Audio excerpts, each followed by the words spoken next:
नमस्कार दोस्तों। हमारे देश का राज्य है राजस्थान, जिसके कण कण से वीर योद्धा पैदा हुए हैं। और राजस्थान का मेवाड़, उस भूमि पर बप्पा रावल, महाराणा कुंभा, राणा सांगा और महाराणा प्रताप जैसे वीर हुए हैं, जिनकी वीरता के किस्से आज भी हमें सुनाई देते हैं। ऐसा ही एक वीर योद्धा था महाराणा अमर सिंह, जो महाराणा प्रताप जैसे योद्धा का पुत्र हो तो सोचिए वो कितना वीर होगा। उसने महाराणा प्रताप के साथ मिलकर जाने कितने ही युद्ध लड़े थे। तो दोस्तों, आज हम महाराणा अमर सिंह के बारे में बातें करेंगे। हम आगे बढ़ें इससे पहले कृपया मेरे चैनल को सब्सक्राइब करें। तो आइए चलते हैं महाराणा अमर सिंह के बारे में जानने के लिए। महाराणा प्रताप ने जितना संभव था शासकीय तथा जनजीवन के संबंध में व्यवस्था स्थापित करने का प्रयत्न किया था, लेकिन फिर भी कुछ ऐसे पहलू बचे थे जिनके ऊपर ध्यान देना बहुत आवश्यक था। इसी प्रकार उदय सिंह के समय से चलने वाले मेवाड़ के को दबाने का प्रयास, जो कि अकबर हर रोज कर रहा था, वो समाप्त नहीं हुआ था। प्रताप की मृत्यु के बाद जब राणा अमर सिंह मेवाड़ का शासक बना तो वह इन सब बातों के लिए सजग था। उसने अपने पिता के साथ रहकर युद्ध तथा राज्य की समस्या का अच्छा अनुभव था। पहाड़ियों की लड़ाइयों में भाग लेकर उसे लुक्का छिपी के युद्ध प्रणाली से भी उसका अच्छा परिचय था। वह यह भलीभांति जानता था कि मुगलों से संघर्ष टाला नहीं जा सकता। इससे मुकाबला करने के लिए उसे राज्य की आर्थिक व्यवस्था को भी सुधारना होगा। जनजीवन में विशेष रूप से केंद्रीय तथा पश्चिमी मेवाड़ के भाग में सुव्यवस्था स्थापित कर उपज, व्यापार, आदान प्रदान की सुविधा को बढ़ाना भी बहुत ही आवश्यक था। उस समय सामंतों में एक भी प्रकार के नेतृत्व की ओर चल रही थी, जिनमें चूड़ावत तथा सत्तावत मुख्य थे। इनमें बढ़ते हुए वैषम्य को कम करने के लिए अमर सिंह ने जागीरदारों के पद और अधिकारियों के विधि विधान बना दिए। उनकी जागीरों के पट्टे और परवाने कार्यकुशलता के अनुसार बदल दिए जाते थे।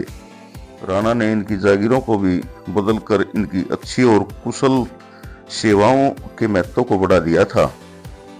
जनजीवन में स्थिरता लाने के लिए, राजकीय आय के साधनों को बढ़ाने के लिए अमर सिंह ने उजड़ती हुई बस्तियों को फिर से आबाद करना आरंभ कर दिया।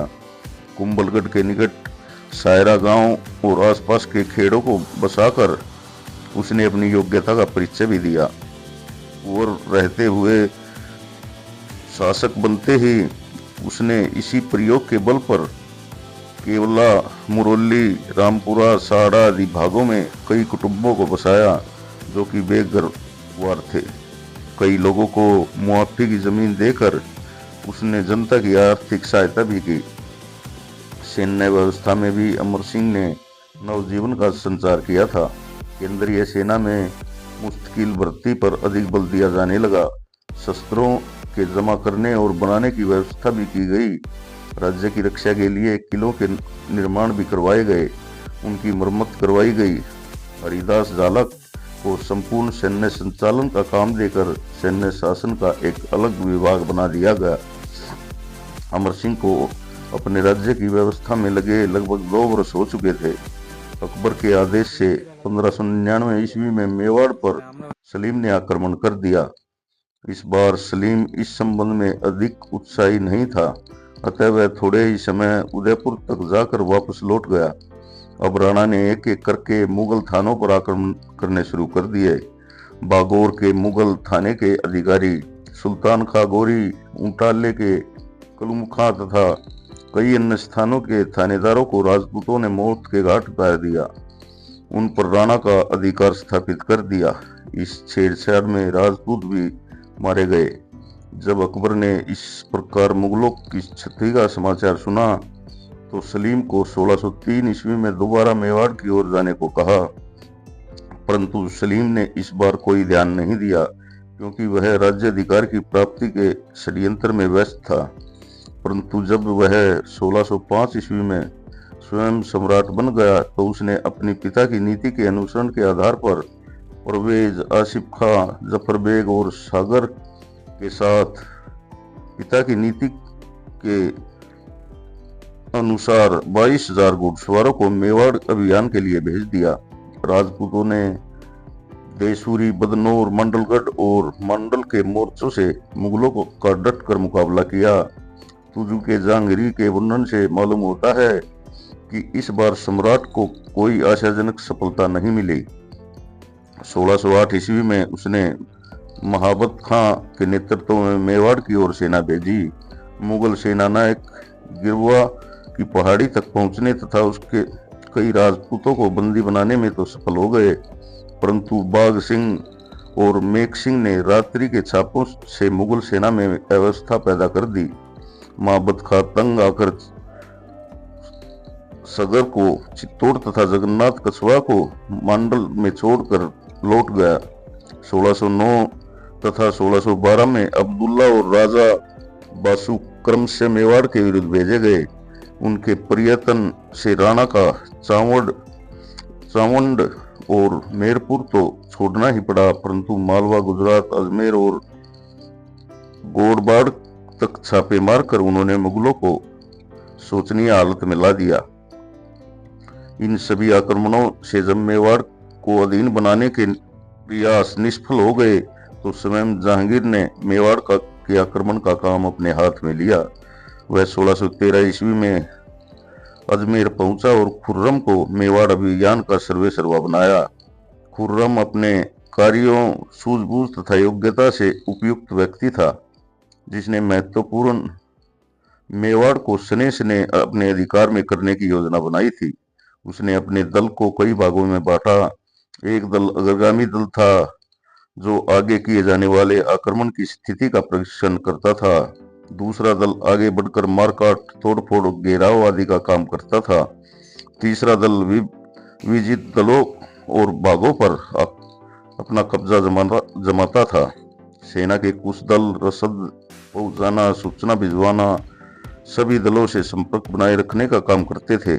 साथ ही साथ शहजादे ने केंद्रीय शक्ति से भी अपना संबंध बनाए रखा था, जिससे धन और जन की आवश्यकता की पूर्ति शीघ्रता से की जाए।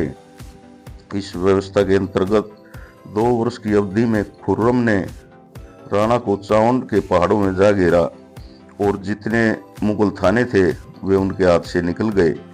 उन पर फिर से अपना अधिकार स्थापित करने के लिए उसने कई नए थाने बिठाने में भी अभियान में सफलता प्राप्त की। राजपूतों ने भी बड़े साहस से इस स्थिति का मुकाबला किया, परंतु वे अधिक समय तक मुगलों की प्रगति को रोक नहीं सके। इस लंबे युद्ध से मेवाड़ की स्थिति मुगलों की सैनिक व्यवस्था और कूटनीति से शोचनीय हो चली थी। इसमें खेत के खेत नष्ट हो गए, खड़ी फसल तो समाप्त हो गई, परंतु अगली फसल बोने की कोई आशा नहीं थी। गांव के गांव उजाड़ हो गए, बस्तियों में आग लगा दी गई और पशुधन नष्ट हो गया। सबसे बड़ी अपमानजनक बात यह थी कि विजेताओं ने स्त्रियों और बच्चों को गुलाम बनाकर बेचना शुरू कर दिया। मंदिर और सार्वजनिक स्थान ढा दिए गए। दस्तकार और कृषक बिना काम के हाथ पर हाथ रखकर बैठ गए। इनमें से कई बेघर हो गए। सारी सामाजिक और आर्थिक व्यवस्था अस्त व्यस्त हो चली थी। राज्य की हालत दुष्काल से भी भयंकर बन गई थी।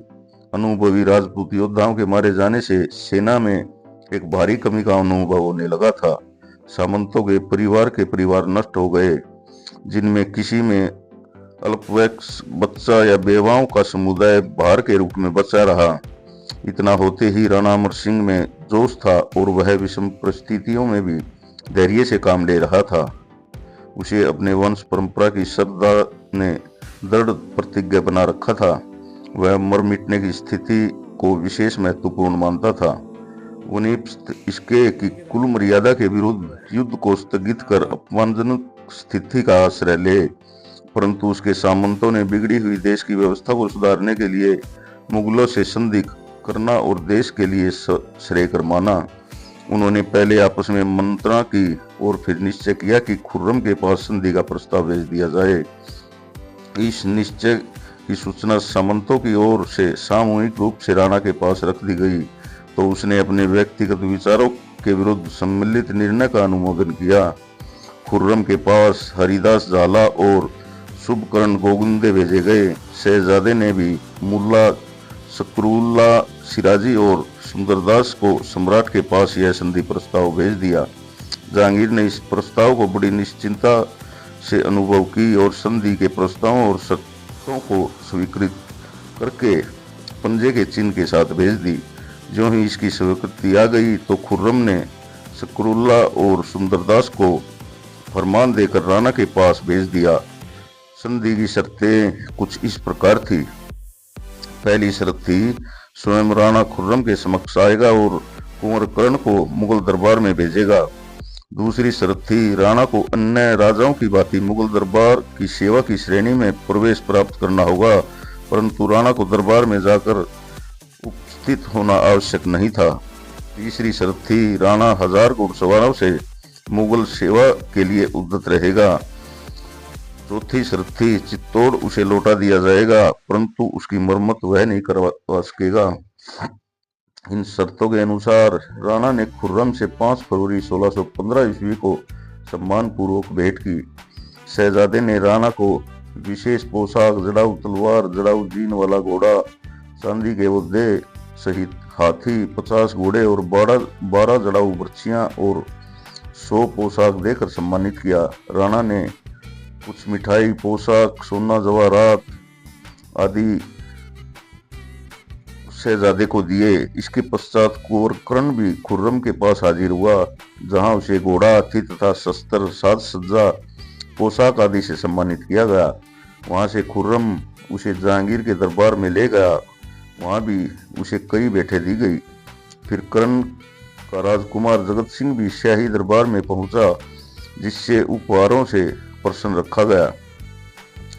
कुछ लेखकों ने संधि को अपमानजनक सूचक बताया, क्योंकि चित्तौड़ को लौटाना शर्त से आबद्धित था, जो मेवाड़ की सुरक्षा के हित में नहीं कहा जा सकता था। मेवाड़ की प्रजा की दृष्टि में राजकुमार का मुगल दरबार में जाना अपमानजनक सूचक था। महाराणा ने भी इस संधि को अपने गौरव के लिए ठीक नहीं माना। उसे इससे इतना पश्चाताप हुआ कि उसने संधि के बाद राज्य कार्यभार अपने पुत्र कर्ण सिंह को सौंप कर एकांतवास किया। परंतु यदि व्यवहारिक दृष्टि से देखा जाए तो इस संधि के विरुद्ध धारणा बनाना भावुकता मात्र है। यह ठीक है कि संधि की स्वीकृति में मुगल सत्ता को मान्यता देना है, पर युद्ध से होने वाली क्षति की तुलना में मुगल सत्ता की स्वीकृति इतनी हानिकारक नहीं थी।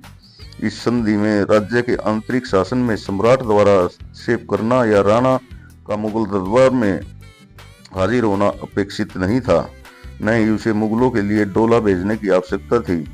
यदि समर और संधि न की गई होती तो मुगल बल से छोटी सी मेवाड़ की रियासत समाप्त हो जाती। बल्कि यह कहना चाहिए कि संधि से कुछ शांति का अवसर देकर मेवाड़ के वीरों ने फिर से युद्ध लड़ने की क्षमता पैदा कर दी थी। यदि भावुकता को प्रत्यक्ष कर दिया जाए तो यह संधि मेवाड़ के लिए हितकर साबित हुई। इसने युगीन युद्ध की सत्य स्थिति को समाप्त करके मेवाड़ की जनता को सुख और शांति से रहने का अवसर प्रदान किया। यहाँ फिर से व्यापार, जनजीवन, व्यवसाय आदि में स्थिरता आ गई। मेवाड़ के लिए संधि में जो शर्तें थी, यह अन्य राजाओं की शर्तों की तुलना में प्रतिष्ठाजनक थी और उदार भी थी। इस नीति से जहांगीर और खुर्रम की उदारता और कूटनीति स्पष्ट होती है। वह जहांगीर के काल की राजनीति विजय थी और खुर्रम की व्यक्तिगत विजय भी थी। तो दोस्तों, ये थे महाराणा अमर सिंह। तो आपको ये मेरा वीडियो कैसा लगा? अच्छा लगा हो तो कृपया मेरे चैनल को सब्सक्राइब करें, वीडियो को लाइक और शेयर जरूर करें। धन्यवाद। जय हिंद, जय भारत।